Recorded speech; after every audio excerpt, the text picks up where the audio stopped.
This is The Long Road to Publishing, the podcast where we hear from authors who have traveled a long and bumpy road to publishing their books. Whether you're just starting out on your own writing and publishing journey, or if you're all too aware of the many possible detours along the way, this podcast is for you. I'm your host, Eva Langston, author, writing instructor, and creator of Eva's newsletter for writers on Substack. Thank you so much for coming along on the ride. I'm so excited to bring you today's episode with middle grade author Sarah Allen. Sarah checks a lot of the boxes when it comes to bumps in the publishing road: a long querying journey, parting ways with her first agent, and being orphaned by her editor. But she's also gotten to check a lot of the good boxes too: heartfelt letters from readers, a school visit involving a limo ride, and two-book deals with Macmillion Children. Also, I have to mention, since it's almost Halloween, that her two latest novels are middle grade spooky books, Monster Tree and The Nightmare House. So be sure to check those out or pass them to a child you know who needs a good scare. Before we dive in, a friendly reminder to subscribe to the podcast, tell your friends to subscribe, and take a moment to give The Long Road to Publishing a 5-star rating or review if you're on an app that does that sort of thing. But no matter what you do, thank you so much for listening. It really means a lot to me. And now, on with the show, which I'm calling Highs and Lows of Author Life. Today, we have Sarah Allen with us. Sarah is an award-winning author of the contemporary middle grade novels What Stars Are Made Of and Breathing Underwater, and the middle grade spooky books The Nightmare House and Monster Tree. Her books are filled with quirky, neurodiverse characters and a sense of finding joy in the weirdest and most unlikely of places. They have been Junior Library Guild selections, Whitney Award winners, a Mighty Girl Best of pick, and state award winners. Sarah regularly teaches at writing conferences and presents at schools across the country. She lives in Orlando with her two fluffy black cats, Morticia and Timison. Her latest book, Monster Tree, is pitched as Stranger Things meets A Monster Calls. It's a spine-tingling, emotionally rich middle-grade novel about a boy who must protect his neighborhood from a malevolent monster tree while dealing with the recent loss of his father. Welcome to The Long Road to Publishing, Sarah. Thank you so much. I'm so excited to be here. Yeah, I am so excited to hear all about your journey because I know you've had a lot of ups and downs and detours, but we hmm will get to all of that. The first question that I like to ask is that a lot of writers say, they started writing when they were young or they always wanted to be a writer, but when do you feel like you really got serious and you were like, okay, I'm going to write a book and get it published? I was a very precocious kid, so I was one of those that knew from a fairly early age that I wanted to write. And if you had asked my 13, 14-year-old self if she was serious about writing, she would have been like, oh yes. I think I actually got serious in college or just right after I graduated. That's when I started working on my first book, and I finished my first book about the year after I graduated college. Did you study English or creative writing in college? Yes, I did my undergrad in English, and then I went back a few years later for a master's in creative writing. Did you always want to write for kids? I did, but I also, especially like my high school and college self, wanted to be, really serious and literary about this. So the first book I ever wrote was actually a book for adults.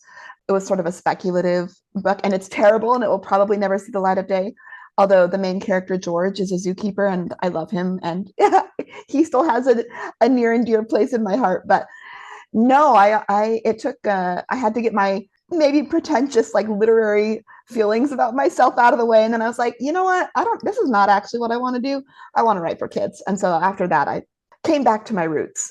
Yeah. Well, when you're getting an MFA, it's kind of hard to let go of that pretentious literary, because Yeah. I had the same experience where I thought I was in an MFA program. I was like trying to write these literary short stories, but all of my characters were teenagers. And so then at some point I'm like, wait a minute, do I actually want to be writing YA? Yeah. Yeah. So you got an MFA, you were writing for adults, but then you kind of were like, wait a minute, I think I might want to write And did you know you wanted to write middle grade specifically? Because are all of your books middle grade? Is that right? Yes. Yeah, Okay. that one is a much more firm yes. I feel like I think my most authentic like internal writing voice is about like 11 or 12 years old. Uh-huh. So, and to the point that I've tried to write YA before, and my writing friends, my writing group and stuff, they're like, Sarah, this 16-year-old reads like she's 12. And I'm like, oh, I'm trying. I just don't have the angst for YA. So it was very natural for me to like slip into the 11, 12-year-old voice. That's so interesting. Why, I don't know if you'll have an answer to this, but why do you think your writing voice is that age? Was that like a really, I don't know, important age for you growing up? Oh man, that is a really good question. I think it's probably multifaceted. It was a really important age for me. I feel like I kind of everyone hates their middle school years. I loved my middle school years and I felt like myself for the first time in which is I know very unusual for middle school years. Um, and I feel like I kind of skipped the YA, like the teenager thing. I feel like I went from like an excited, enthusiastic 12-year-old to like an anxious college student. And I didn't really Mm, like have the in between. It just was more natural for me to stay in that 12-year-old voice. And I feel like a lot of writers have sort of an age that is like most natural for them when they come to the page. hmm. And some are like really natural YA writers because they remember that like really heightened, intense teenage experience. But for me, it was I just stayed in that whimsical middle grade time for a Yeah. long time. No, that's awesome. So then, yeah, so tell me about the first middle grade manuscript that you wrote. That's an interesting question because the first middle grade novel that I wrote, it was a second book that I'd written, but it was ended up being the second book that I published. So that book is Breathing Underwater, and it has a really really long circuitous history because I wrote it, and it had like the initial drafts had characters that aren't in it anymore. It had like magical elements that aren't in it anymore. It didn't have plot really at all that I had to like add later. But that was like way early in the beginning. And I ended up writing like several more manuscripts before I got and querying them. I that really bad adult novel, I queried that to agents. I was like all gung ho about it. Didn't go anywhere. I wrote this middle grade. I queried that. It didn't go anywhere. I wrote a few more manuscripts until I finally got one that got my yes. But then I had this early middle grade in the drawer that I was like, this, you know what? This actually is going to be a good follow up for Mm. for the first book that I actually did get published, which was What Stars Are Made Of. And I thought, Breathing Underwater, I have this book, so and it was still like far, far from being where it needed to be. But I was like, I've taken it as far as I can go. I'm going to see if my editor will take this as like the second book in the contract. I was so grateful. She was like, "Yep, let's do it." And we had it still had many many drafts to go before it was ready. But like she helped me. That book was like 13 years from when I initially started it to when it was actually published. So you get all in your head about things like that when it's been in your head for so long. So I was really grateful for her help to like get some perspective on it. Yeah, well, okay, so I want to just like break this down a little bit because I think Okay. for our listeners, it's really good to hear just how long these things take. So it was Mm-hmm. like you wrote an adult novel, queried it, didn't go anywhere, wrote several more manuscripts that Mm-hmm. you queried, didn't go anywhere, until you finally wrote something that was either it was good enough or it was right time, right person Mm-hmm. to get an Mm-hmm. agent. Well, first of all, I'm curious if you have any sense of how long, like I'm guessing this is like over many years. But then Yes. also, were you just getting better just from the practice of writing, or were you also doing other things like getting a writing group or taking classes to improve your writing? Yeah, absolutely. Yes to all those things. I would say it took about almost 10. I don't know if it was a full 10, but probably 8 or 9 years from when I started writing my first book to when I had a book published. Hmm. And in that time, the first book that I got published, it actually was my master's thesis. Uh, Oh, interesting. yeah. So I started it. It was What Stars Are Made Of, which I think also one of the reasons that that book sort of got more attention than I had had previously is because I brought my experience with Turner syndrome. It's a rare genetic disorder. That was definitely like a hook and unusual. I think it's the very first kids book about a character with Turner syndrome. But I also, so I was really scared to write that. I wanted to like do it justice. Not scared to Mm-hmm. like share the story, but scared that I was like, I wanted to do it well. So in my MFA, I had this professor, Martine Levitt. She's an amazing, uh, she writes mostly YA, I think, but if, anyway, I highly, highly recommend her books. But I took a class from her and I was like, okay, if there's ever a time when I'm gonna like be brave and try and write this story, it's gonna be in her class. So she really helped me get started. So I think all those things that you said, I had written several manuscripts before I wrote What Stars Are Made Of. I was like really heavily workshopping it in my MFA program, doing my best to improve. I had several writers groups and reading other people's stuff too. Like in an MFA, it's almost as helpful. It is as helpful to be workshopping other people's stories as your own because you're kind of seeing what they're doing that's working and what's not working. And sometimes that's easier to see than in your own stuff. But anyway, long story short, yes, I was doing my best to like take those steps to improve and both like just generally and then on this book Mm-hmm. particularly. I don't know anything about Turner syndrome. Really quickly, can you tell us about it? Yeah, yeah, absolutely. It sounds a lot more dramatic than it is, at least from my experience. It's a genetic condition where the baby is born. So, genetically, chromosomal females are XX and males are XY, and Turner syndrome is just X. So, it's basically Oh, missing a okay. chromosome.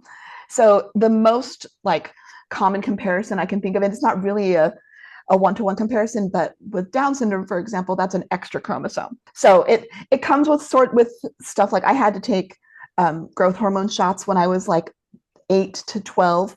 Maybe yeah, that was a big that those middle grade years were big for me apparently. Yeah, yeah. I'm like, wait a minute. That sounds like the age you get for middle Yeah. grade. Yeah. Hmm. So and like that's when like you know your parents like tell you about it because that's when you have to start taking the growth hormone shots. I had to wear hearing aids and it comes with a few little things like that. I had to have heart surgery when I was born. A Oh, lot of wow. times it comes with a heart with like heart conditions stuff. Hmm. But luckily like and it can be pretty varied like the severity or like the because it influences lots of different things to varying degrees. Luckily, like I had a bunch of crazy surgeries when I was born, but it's been relatively fine and normal since then. So, Oh, well, but that's yeah, good. yeah, And good that now there's a middle grade book out there for other kids who, either have it or just to learn about it. that's been one of the sweetest things actually is, and I still get messages a lot of times from parents too, because actually the survival rate of Turner syndrome just being carried to term is like 2%. Oh, wow. And it's the cause of I think like 15 to 20% of miscarriages. So I get a lot of like messages from parents who either have daughters with Turner syndrome or have lost Mm. pregnancies because of it. And those are like, I'm like, if nothing else in my writing life, like whatever else I do, that's it was all worth it just for that. Yeah. So that's was your debut novel, What Stars Are Made Yes. Of. So you signed with an agent for that one. And Mm-hmm. then it sounds like, did you get a two-book deal when you went on submission? That's what it Yes. sounds like. Okay. Yeah, it was a 2 book deal. So I don't know that I had queried my first agent with Breathing Underwater. I actually can't remember, but I got the agent with What Stars Are Made Of, and then we got a 2 book contract. And once they were ready to take a look at what I had next, I think I just sent it straight to my editor. I think I had worked Okay. maybe I'd worked. Now you're asking me to remember things. But I think maybe I sent it to both of them, and I was like, what do we think about this as the next one? And Uh-huh. luckily, my editor was on board. Yeah. So basically, you had signed this two-book contract, but they didn't even know what the second book was. Nope. It was just going to be another middle grade novel, Yes, basically. and it just Okay. needed to be another contemporary. Yes, exactly. So that was more actually just me doing my like sneaking this book in that I really cared about, but that I wanted Yeah. to get published that had gone nowhere before, and I was like, maybe we can try it again. So. Well, and I think this is a good thing for people to think about because I know it can be really disheartening when you write a book and you query it and nothing happens. And then you write another book and Mhm. you query it and you still don't get an agent. But you're like amassing this like treasure trove of manuscripts that then when you do get an agent and they're like, oh, well, what else do you have? You can be like, actually, I have Mhm. these other Mhm. manuscripts and maybe one of them, you can work on and like you said, I think it's funny. You were like, yeah, breathing underwater. didn't really have a lot of plot, but Yeah. but maybe there's still Uh, something there that we can work with. yeah. Then it's like not only are you practicing and you're getting better, but then also you kind of have some backlog to work with when you do start, getting Hmm. book deals and things. So, Hmm. yeah, so you got your 2 book deal. Seems like things worked out there. What happened from there? Yeah. In terms of the bumps in the road, they didn't stop there. So that it was great. It has been a really great journey. But I since then I have dealt with. I ended up leaving that first agent, and I'm with a different agent. That was a really interesting experience as well. Just trying to make decisions and figuring out like communication and things like that. And then that was maybe a year or two after I got this first book deal. And then I got a different agent, and she negotiated another 2 book deal with the same publisher, same editor. And then in between that second two, and so my first 2 books were contemporary ones, and then this next 2 book deal was for 2 spooky books. So I ended up switching genres, and I was actually kind of nervous pitching this to my editor, and because I was like, this is different than what I've done before. I don't know what they're going to think about it. But they came back and they were really excited that I was pitching horror, like middle grade Hmm. spooky books. And my editor said that she was like, the team was like, Sarah pitched these? And I was like, yeah. You're a um, multifaceted person. uh, I come off very like sunshiny, but I have kind of a Wednesday Addams spooky side inside somewhere. Oh my gosh, I'm gonna have to send you this meme. There's this meme I saw, and it's like a beautiful fall tree with the orange, beautiful leaves, and then like a dead tree. And it's like over the beautiful fall tree, it's like my personality. And then over the dead tree, it's my writing and art. And I'm like, Yeah, that is me 100%. Like I love it. you read my books and you're like, what is going on in Eva's head? Because it's so yeah, so I totally understand that. Well, first of all, I have heard that middle grade horror is pretty big. Mhm. So what made you decide to pivot to that genre? Honestly, I'm so terrible at like tracking the market. It was really just that my interests. It was my interests. So, like if we go to like my core childhood self, my favorite books were the Beverly Cleary like Ramona books, and those were kind of that's what I started with like with my contemporary. But then my other favorite book was The Witches by Roald Dahl. Oh my gosh, I love The Witches. That is one of my favorites too. Hmm. I think I read that book 50 times. I loved that book. So I always wanted to do spooky. And so I was like, well, let's try. Let's see if they'll let me do it. Yeah. Well, so okay, so you don't have to, if you don't want to, you don't have to talk about like the reasons for kind of switching agents. Mhm, But you mentioned like communication. mhm. And what would you say is important to you as far as communication between you and your agent? Yeah, actually, and I am happy to talk about it. She was a great agent actually, and she negotiated a really good deal for me. It was awesome. But then I think she had some like personal things happen in her life, and so it was just sort of the communication suffered that it just kind of stopped. I think she was dealing with a lot of stuff. So it really is in terms of an agent author relationship. If you feel comfortable, like you should feel comfortable just like communicating like you do normally, like with a normal friend. It Right. is a business relationship, but if you're like worried about bothering them or if you're like not hearing from them, those are some concerns. And it actually took me months and months and months before I even realized that concerning things were happening. And my friends were like, Sarah, you need to think about this. And so I was like, okay. But yeah, so my agent now, like, she's very responsive, and I've pitched her really weird ideas, and she's like willing to work with me on that. And like, she lets me, we can talk through, and I'm comfortable talking through these weird ideas with her. So Yeah, yeah. yeah. And I think that's true too, that like sometimes agents see like your raw ideas or your like Hmm. first draft or a first attempt at something. And so, yeah, you have to be comfortable with that. Yeah. When you parted ways from your first agent, did you have to go back to the querying trenches and query agents to get your next one? Yes, I did. But luckily, initially, it was after like 8 years of just no, no, no, no, no from agents. I ended up having 4 agents offer. And so a little bit feeling like my tail between my legs, I broke up with that first agent, and I knew who I had in mind for the next one. And she was one of the ones who had offered originally. And so I was like, hi, remember me? What do Oh, you think about, like, I have some ideas. Would you still be interested in working together? And fortunately, she was like so open to it, and like she didn't have any like weird feelings about it. So, and luckily it all worked out. so now you're on agent number two. Mhm. You got another two book deal, and that is for The Nightmare House and Monster Tree. Yes. And yeah, tell me, I don't know, I guess tell me about that process. Like when you got this new agent, were you querying her with one of those middle grade horror novels? Actually, I think I queried her with a picture book. Oh, wow. Okay. Yeah, if I remember rightly. And we've had picture books on submission with this agent that have died on submission, that have gone nowhere. But I always had middle grade things working in the background. So after that kind of died on submission, I was like, okay, I have some new middle grade ideas. And so she was like, great, let's talk to the editor you're the editor you're currently working with and see if they're okay with you moving into the horror space. And luckily they were. So I think that's kind of how that one worked. Yeah. Oh, that's interesting. So you actually got your second agent with a picture book, which Yeah. I feel like is so incredibly hard. I mean, you can probably speak to this more than I can, but from what I understand, everyone in the world is trying to write picture books, and it's so hard to get them Yeah. published. Would you Yeah. agree? Oh, yes, absolutely. And honestly, I had queried this agent originally with middle grade, and she was like, it was really hard decision originally because I love this agent that I'm with now.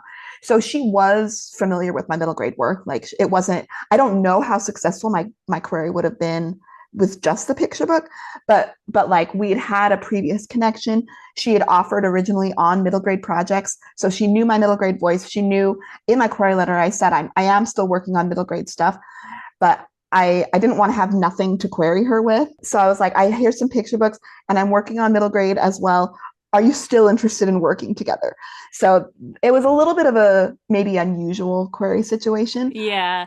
but Well, and I'm sure it didn't hurt that you did at that point already have two middle grade published novels. So, right, you're right. kind of like tested out a little bit. Yeah. Well, hopefully. I feel like every new novel is a new experience. I'm like, how do you write a book Oh gosh, again? yes, yes. Your current agent must represent picture book and middle grade. Yes. And that's also something to be considering, I guess, for people when they're looking for an agent is like, what are all the things you might write? And does this agent represent all of those things? Because sometimes they Mhm. don't.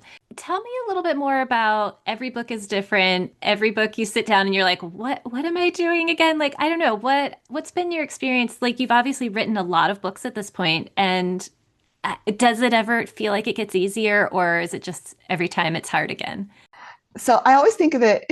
So I'm the oldest of eight children. And the way my mom talks about it is I was a really like rambunctious, chaotic, little bit difficult child. And then the one under me was really calm and easy. And then it was like chaotic again and then calm and like, and I feel like that's been my experience with my books, where it's like one is like so much fun to write.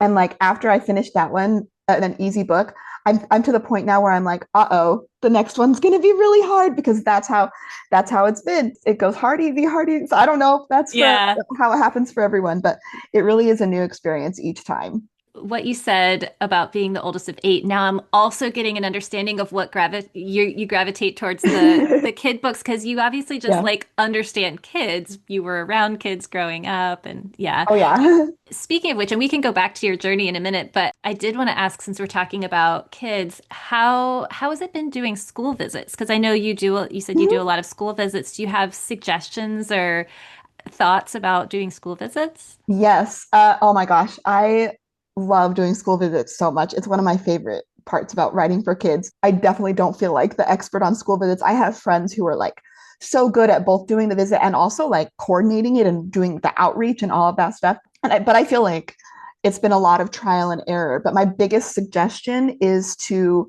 make it as interactive as you possibly can and then make it even more interactive. I've learned through trial and error and just from watching the experts that kids don't even up to middle school.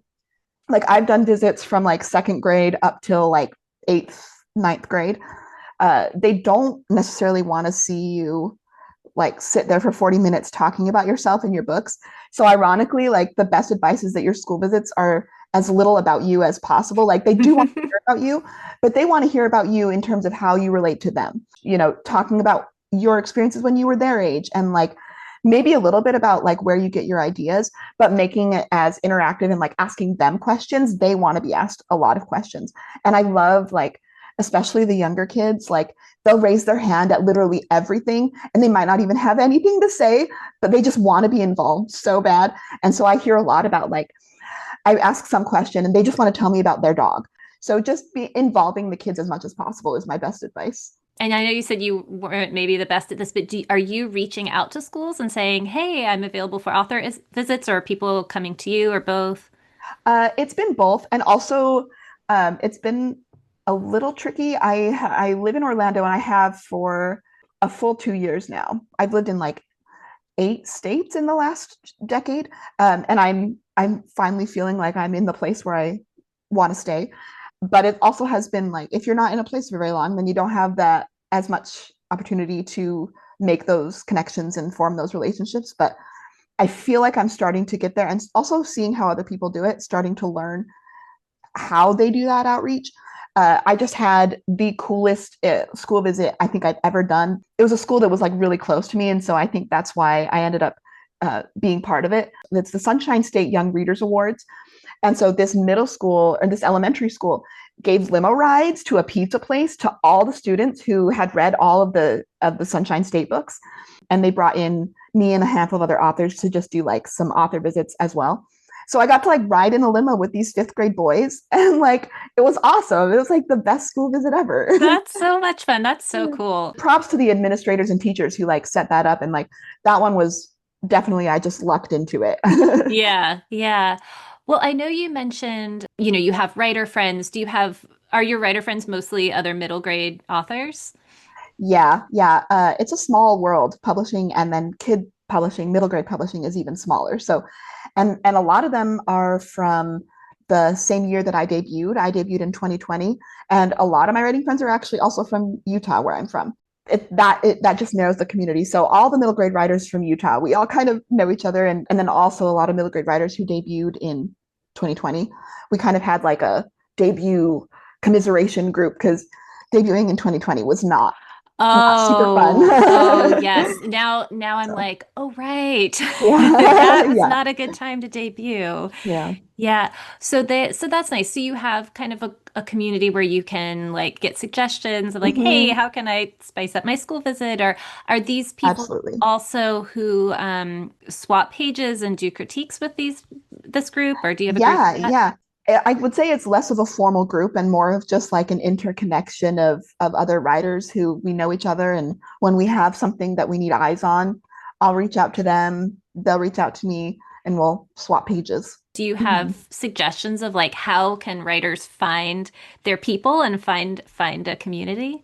Absolutely, absolutely. I know a lot of people say the internet, and that is where I have met a lot of people, but there are some really great in-person opportunities. I met a lot of these people at my MFA Mm. at BYU. So that's how I met some of them. And then also writing conferences are a huge, and there's some that like some of them are really expensive, but some of them are quite affordable. And there's writing conferences everywhere. I just this month went to the Storymakers Conference in Utah, and a lot of my like middle grade writing group either I met at Storymakers or they also attend Storymakers, and so we kind of reconnect while we're there. So writing conferences and taking Yeah. classes wherever you, like either online community classes, the libraries, like public libraries often offer writing classes. So there should be like a lot of good local opportunities to meet other writers. Yeah.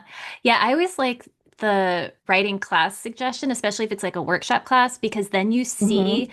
who gives really good feedback. And then you're like, ooh, that person, I want to keep in Yes. touch with them because they give really good feedback. I think you're right that like the internet is a great place. Well, I shouldn't say it's a great place for meeting people, but the internet works for meeting people, but there is something special about meeting people in person too. So Hmm. I have really been enjoying Substack and meeting a lot of other writers on Yes. Substack, which is where I found you. So Yeah, yeah. so your latest book came out when, like, about a year ago, is that right? Yeah, in September. Okay. And yeah, I mean, how are you feeling now about everything? Is there anything we missed in the journey? Yeah, yeah. So yes, the bumps do not end. The highs and the lows keep highing and lowing. Actually, one of the big bumps is after Nightmare House, I got orphaned at my publisher. My editor left. So I've now had that happen. And the new editorial team is great and wonderful, but it is still it's a different dynamic than, up to then my first three books I had signed and worked on with the editor who, initially picked me out of those like agent submissions. So she left the publisher. So I did Monster Tree with kind of like as sort of an editorial orphan, working with a new team who's been great. But yeah, it is a little bit of a different dynamic.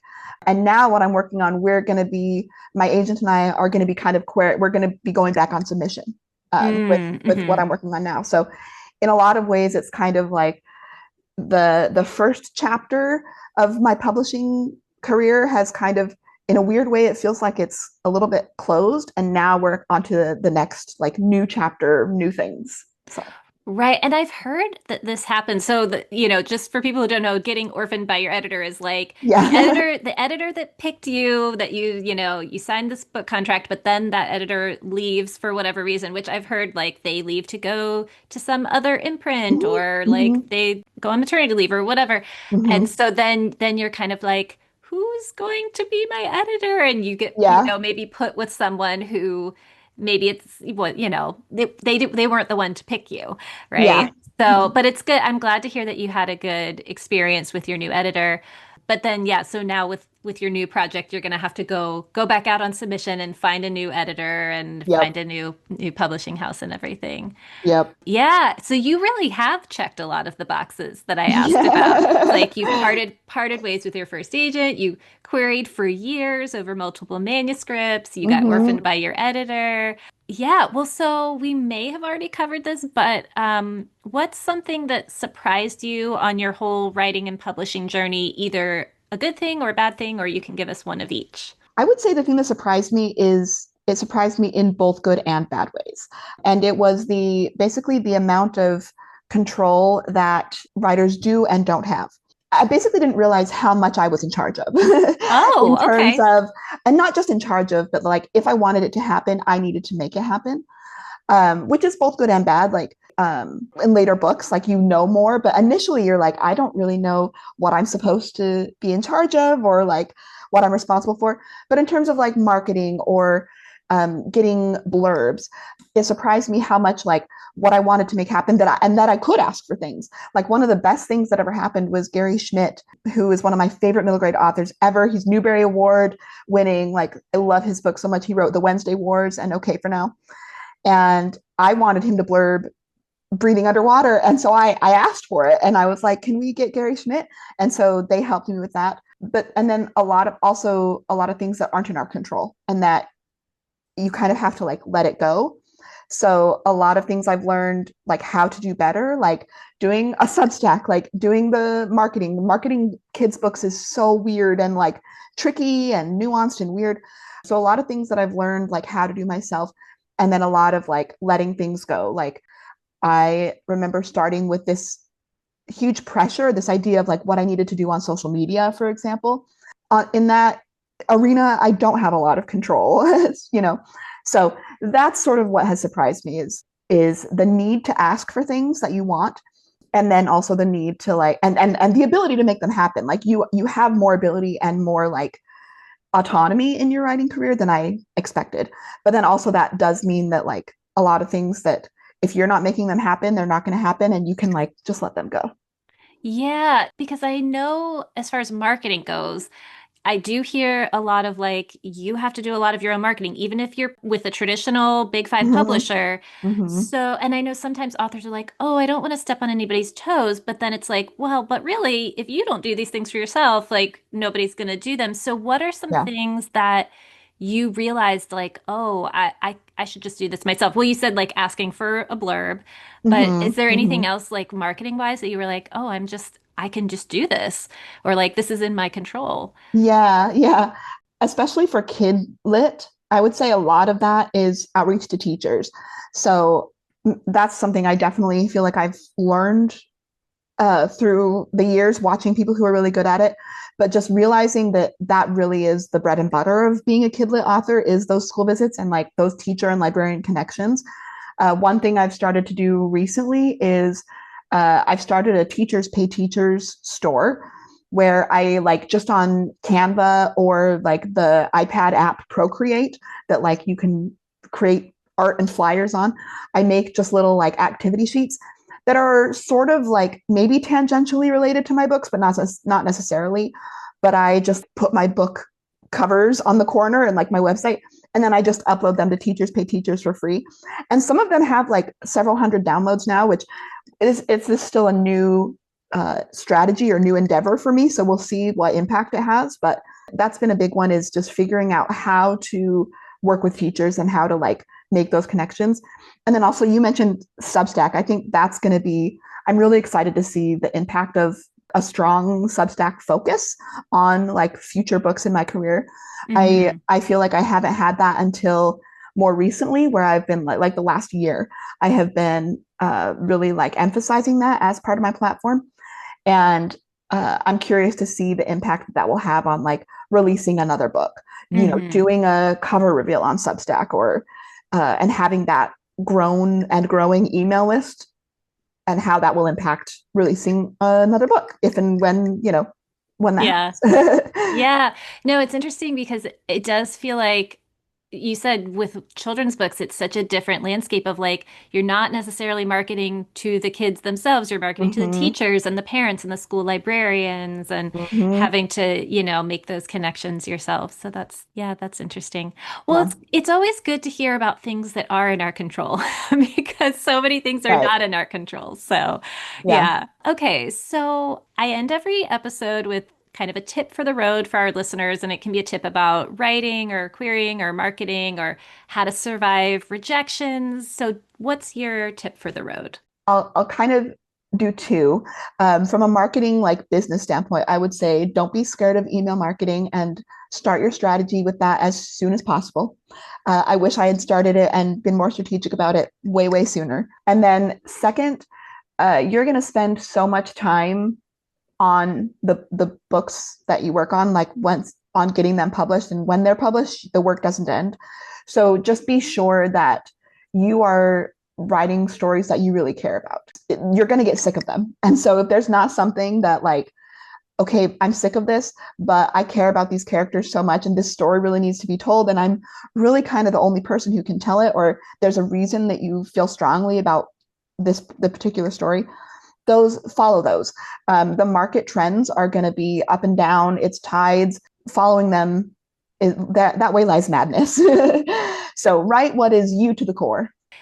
I mean, I feel like I'm going to be a broken record on this podcast, but like these things take so much time. So, you write the book, it takes a year, you query it another year, it Mm-hmm, takes two mm-hmm. more years to get a book deal. And then you've got to talk about the book after it's published. So like you better really feel strongly about that book Yeah, because you're going to be with it for a long time. yeah. So, I think that's great advice. Well, where can people find you online? My website is sarahallenbooks.com. I am on all the social medias, especially Instagram at Sarah Allen Books.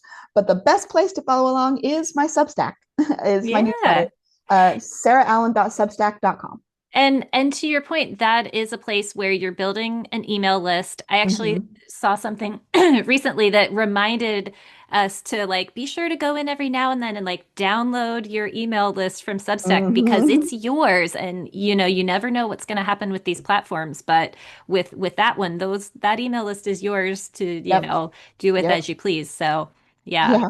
Well, thank you so much for being on and telling us all about your journey and about your four books. And it sounds like there's going to be many more in the future. So I hope people check you out and maybe they can talk to their school about having you come visit.